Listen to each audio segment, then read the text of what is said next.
Hi, I'm Chris, creator of Polo Tool. What you're watching here is an installation of a 15 by 30 buttress-free oval. Now, buttress-free oval isn't really buttress-free, that's just the name of it. The reason why they name it that is you can't see the buttresses from the outside. They look just like the rest of the uprights, but in fact they do have buttresses. Installing an oval pool is more difficult than installing a round pool, primarily because of the buttresses. Here I am painting out the buttress grid so I can set the buttress blocks in the right position so the buttresses sit directly on them. I utilize the Pythagorean theorem. This isn't generally a well-known procedure and you will not hear this advice on other videos, but if you can do it correctly, it will save you a lot of time for a number of different reasons, for all types and sizes of hard-sided above-ground pools, not just this one. Please like and subscribe to my channel. When you do, you help us. In the Polo Tool YouTube channel, you will find content regarding hard-sided above-ground pools. There are an assortment of videos that address information needed to make competent decisions for people interested in buying and installing above-ground swimming pools. The most important decisions you make regarding an above-ground pool occur in the beginning stages. Before you purchase your pool, before you install your pool, while installing your pool, and end when you backfill and bond your pool, and how you also install your deck. If you make the right decisions in this period of time, you will make the maintenance of your pool much easier and enjoyable.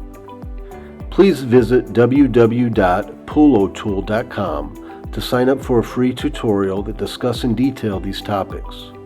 And if you are installing a pool, consider purchasing Polo Tool Installation School to support this channel and the free videos and information it provides.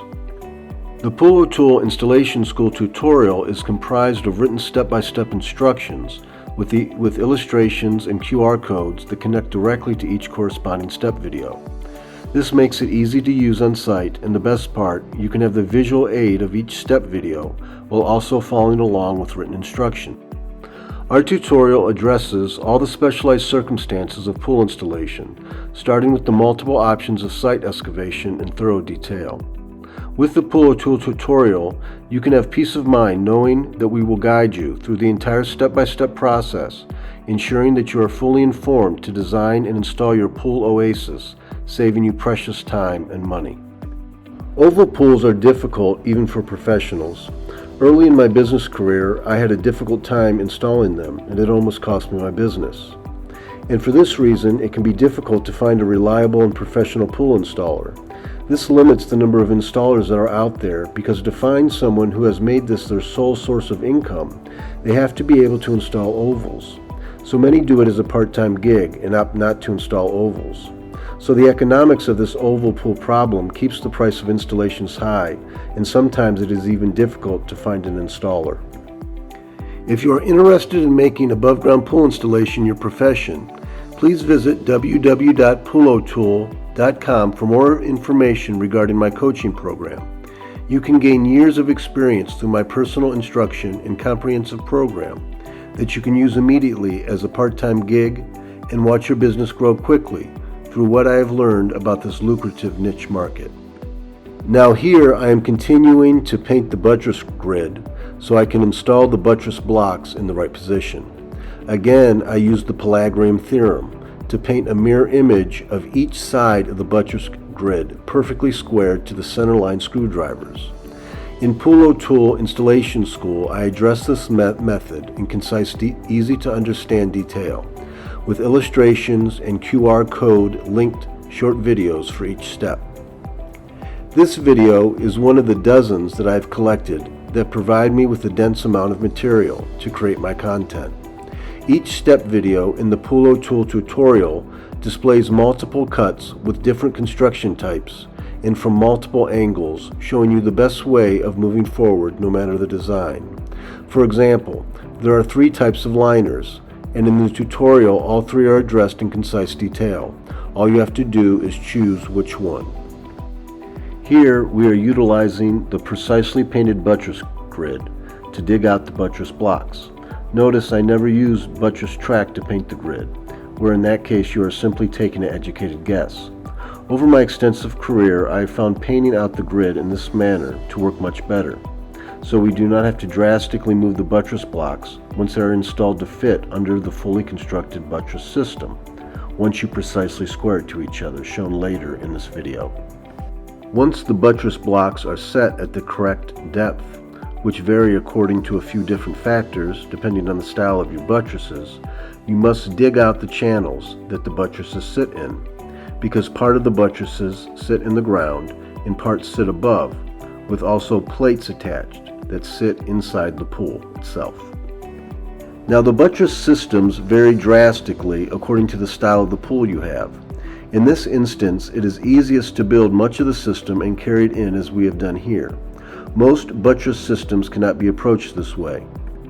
Each buttress system has its own intricacies that need to be addressed.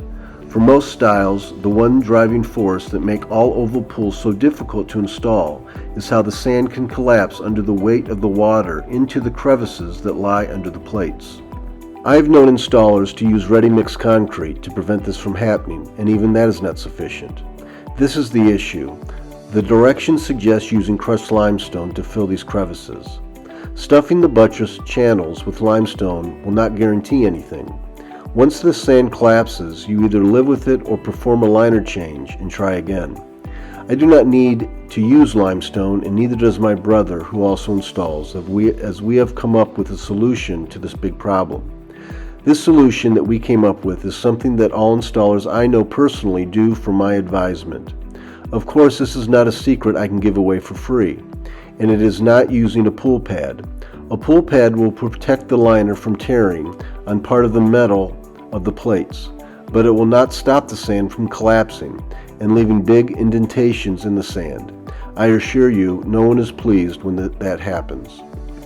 While you are watching us stuff these buttresses to fill the crevices, I would like to play for you a conversation I recently had with a person wondering about what Pool O'Toole Installation School can offer. Hi Chris, I've been watching your videos on YouTube for some time and I feel like I have a good idea of how installing a pool should go, but I have some questions. What is the biggest challenge to installing an above ground swimming pool? I've seen many people install and attempt to install their own above ground pools. The ones that are successful take the process one step at a time and have the conviction to follow it through all the way. First, you must know that you cannot cut corners installing an above ground swimming pool, because each step builds upon the preceding steps. And if you cut corners, you may come to a point in the process where you do not know where you went wrong and then decide to quit. For this reason, Pool O'Toole Installation School is broken down into chapters and subsections with small goals along the way to ensure you are on the right path. What will our first step be in beginning our pool installation?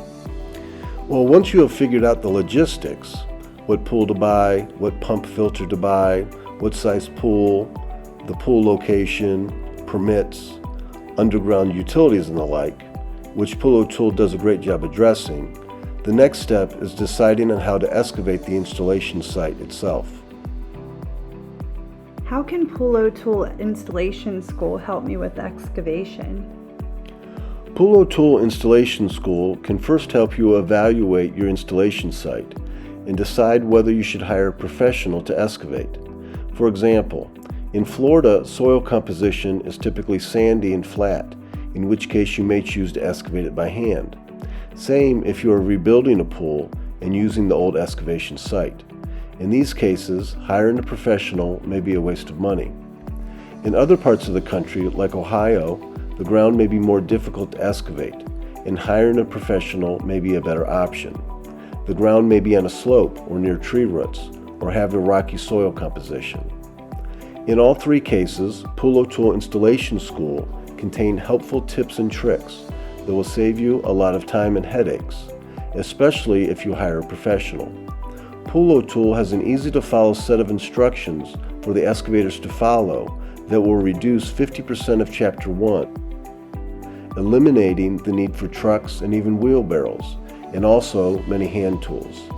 The last thing to remember is to always double-check your work, even if a professional excavated your site. Here we are installing the liner using the J-hook system from a unibead liner. A unibead liner has two installing mechanisms to choose from, the J-hook and the beaded. To use the beaded option, you need an additional beaded channel that hangs on the side of the wall. We didn't have the beaded channel, so the default is the J-hook. Hanging a liner for an oval pool can be difficult to center. You must use the uprights as points of reference to center the 1 to 3 floor seams that run across the bottom of the liner. If there is one seam, that seam is the center of the liner. For two seams, the center point is the point in between the two seams. Ideally, the uprights reveal the center of the pool and where to place the seam or seams. If you do not gap the track in the bottom plates properly and consistently once the wall is up, the uprights will not be a perfect reference point. In any case, you must use the uprights as the point of reference to find the center mark, because that will be your best guess, even if it turns out to be wrong. Once you take your best guess on both sides of the rounded portion, then you can check your work and put the liner up on the flat sides. If there is a large amount of variance in the slack of the liner in relation to the other side, then you should redo your work and adjust it some. Now, of course, there is much more that goes into oval liner installation than that, but that is the gist of it. And of course, in the Pool O'Toole tutorial, it is broken down for all three liner types in great detail, including how to deal with a loose or tight liner, and what to do if the wall pops out of the track as you are hanging the liner, and a number other of troubleshooting circumstances a person would want to have access to ensure that the job gets finished properly. Here we are attaching the top rails. We have used a shop vac through the return hole to pull the liner to the sides of the pool and pull out the wrinkles on the bottom of the liner. Attaching the top rails can be tricky if you have not gapped the track within each bottom plate properly.